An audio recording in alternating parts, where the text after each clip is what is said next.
कुरुक्षेत्र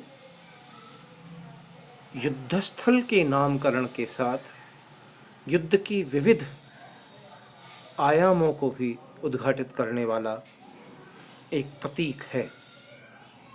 दिनकर ने कुरुक्षेत्र काव्य में युद्ध के दर्शन, युद्ध के कारण, उत्तरदायी, उसके समाधान के साथ साथ समाज के अनेक समस्यागत प्रश्नों को उठाया है।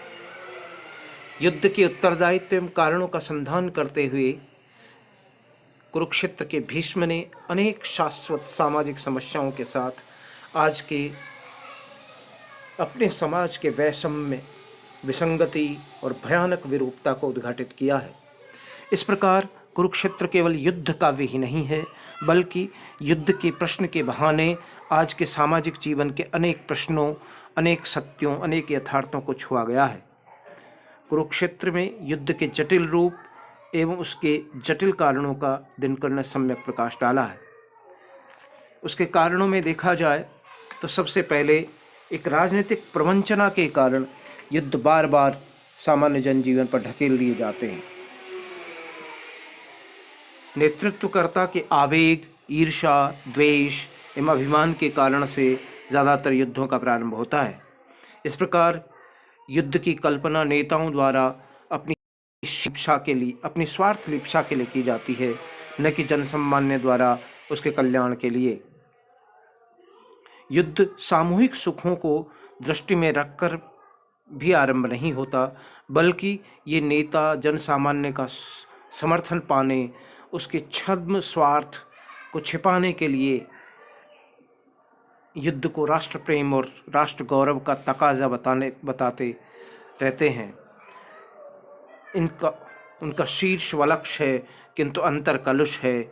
उनके इस कृत्य की सजा सामान्य जन को विनाश के द्वारा चुकानी पड़ती है। गरीबी धीरे धीरे और बढ़ती जाती है, इसी के साथ शोषण भी बढ़ता जाता है। इस राजनीतिक प्रवंचना के साथ में व्यक्तिगत स्वार्थ, लोलुपता भी युद्ध के लिए बहुत हद तक उत्तरदायी है। कुछ मनुष्य अपने ईर्ष्या, द्वेष और घृणा के कारण युद्ध के ब्याज को भुनाना चाहते हैं। इस प्रकार परस्पर स्वार्थों के ध्रुवीकरण से उनका टकराव अवश्यंभावी हो जाता है तथा ये युद्ध का रूप धारण कर लेता है। शोषण जनित वैषम्य से युद्ध की प्रेरणा मिलती है। विषमता युद्ध का आधारभूत कारण है। इसी से शोषण, अन्याय और स्वत्वहरण, द्वेष और फिर यथास्थितिवाद का जन्म होता है। तब इसके प्रति प्रतिकार स्वरूप युद्ध का आह्वान होता है। इस प्रकार युद्ध का निमित्त एक तरफा न होकर दुतरफा है। युद्ध को बुलाता है अनीति ध्वजधारी, या कि वह जो अनीति भाल पेदे पांव चलता, कि पापी कौन मनुज का उससे न्याय चुराने वाला, या कि न्याय खोजते विघ्न का शीश उड़ाने वाला। वस्तुतः दोनों ही उसके लिए उत्तरदायी हैं। अंतर पूर्वापर का ही है। मूलतः अत्याचारी ही असंतोष का जनक जाना चाहिए, किंतु अत्याचार सहन करने वाला भी तनाव के इस चरम विस्फोटक स्थिति तक ले जाने के लिए अपनी शांत सहनशीलता के नीचे धधकते विद्रोही लावे के योग को कम उत्तरदायी नहीं ठहराया जा सकता है। हो सकता है उस ऊष्मा को तत्काल निकाल दिया जाता तो युद्ध जैसी विस्फोटक स्थिति न आई होती। वास्तव में अत्याचार सहन करने का कुफल यही होता है, पौरुष का आतंक मनुष्य कोमल होकर होता है। दिनकर ने शोषक एवं शोषित की समस्याओं को भी आधुनिक संदर्भ दिया है। पूंजीपति और मजदूर समाज और शासित के द्वंद्व में स्वत्वहीन शोषित वर्ग पर अधिकार प्राप्त वर्ग द्वारा अन्याय की विडंबना को युद्ध का मूल कारण माना गया है। जब तक समाज में विषमताएं हैं, दो वर्गों के सुखों सुविधाओं में आकाश पाताल का अंतर है, तब तक युद्ध की संभावना नियति बनी रहती है। भीष्म के माध्यम से कवि ने आज के समाज के वैषम्य, विसंगति और भयानक विरूपता को उद्घाटित किया है। अतः कुरुक्षेत्र के प्रश्न आज भी उतने ही ज्वलंत बने हुए हैं। चुराता है न्याय जो, रण को बुलाता भी वही है।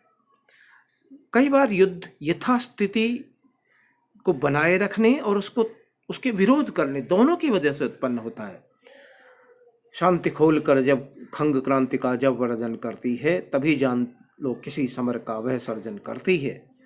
कि जिन लोगों के हाथों में अधिकार आ गए हैं, वे समाज में शांति की रट लगाकर कृत्रिम शांति बनाए रखना चाहते हैं, किंतु वे ये नहीं जानते कि उनके इसी यथास्थितिवाद के विरुद्ध क्रांति का स्वर गूंजता है, तभी युद्ध होता है। इस प्रकार शांति बीन जब तक बजती है नहीं सुनिश्चित स्वर में, सुर की शुद्ध प्रतिध्वनि जब तक उठे नहीं उर में।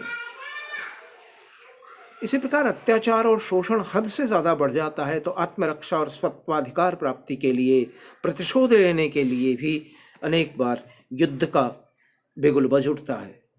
इन अत्याचारों के विरुद्ध पीड़ित व्यक्ति की पहली प्रतिक्रिया उसमें प्रतिकार की होती है, और दिनकर ने उसी के अनुसार इसे आगे प्रस्तुत किया है कि प्रतिशोध से होती है शौर्य की शिखाएं दीप्त, प्रतिशोधहीनता नरों में महापाप है। शोषण की समाप्ति एवं अपने स्वत्व की प्राप्ति के लिए प्रतिशोध पूर्व संघर्ष करना दिनकर की दृष्टि में भी श्रेयकर है। किसने कहा पाप है समुचित स्वत्व प्राप्ति हित लड़ना, उठा न्याय का खंग समर में अभय मारना मरना। दिनकर इस आत्मरक्षा के लिए होने वाले युद्ध के लिए और अपने न्यायोचित अधिकारों के प्राप्ति के लिए होने वाले युद्ध को श्रेयकर भी मानते हैं। न्यायोचित अधिकार मांग ले सेन मिले तो लड़के, तेजस्वी छीनते समर को जीत या कि खुद मर के। आज के वैज्ञानिक युग में जब शस्त्रास्त्रों की होड़ लगी है, तब वैज्ञानिक बुद्धि का अतिचार भी अनेक बार युद्ध की ओर ढकेल देता है। यह युद्ध समस्या को गंभीरतर बनाता चला जाता है। वैज्ञानिक बुद्धि की इस चरमोपलब्धि, विज्ञान का प्रयोग मानव नकारात्मक कार्यों के लिए अधिक कर रहा है। अतः विज्ञान फूल न बनकर शूल बन गया है, सृष्टा न होकर विध्वंसक हो गया है। आज भीषण शस्त्रों की होड़ हिरोशिमा, नागासाकी जैसे प्रकल्पों जैसे नरसंहारों में दिखाई पड़ती है, जिससे युद्ध के बादल मंडराने लगते हैं। अतः कवि चेतावनी देता है कि यह बौद्धिक अतिचार के कारण बुद्धि और हृदय का समान स्तर पर न रहना ही इसका वजह है, किंतु ही मस्तिष्क ही बढ़ता गया निशेष, छूट कर पीछे गया रे हृदय का देश। इस प्रकार दिनकर युद्ध के विभिन्न कारणों का संधान करते हैं।